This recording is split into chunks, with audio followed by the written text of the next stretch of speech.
الرحمن الرحيم، والصلاة والسلام على أشرف المرسلين سيدنا محمد صلى الله عليه وسلم النبي الأمين وعلى آله وصحبه أجمعين. مريض السكر يصوم ولا لا؟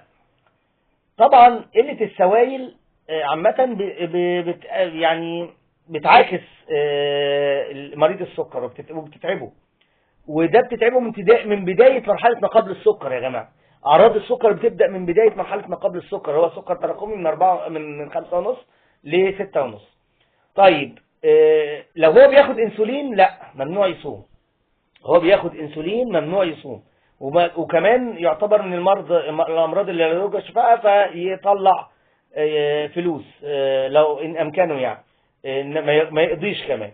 انما لو مش بياخد انسولين فيها كلام بقى مع الطبيب المعالج على حسب انواع العلاج البرشام اللي بتاخده، وعلى حسب حالته العامة، وعلى حسب عنده امراض تانية ولا لا. في حاجات كتير بيناقشها مع الدكتور اللي بيديله القرار المناسب. نسأل الله تعالى ان يعلمنا ما ينفعنا وينفعنا ما علمنا، والسلام عليكم ورحمة الله وبركاته.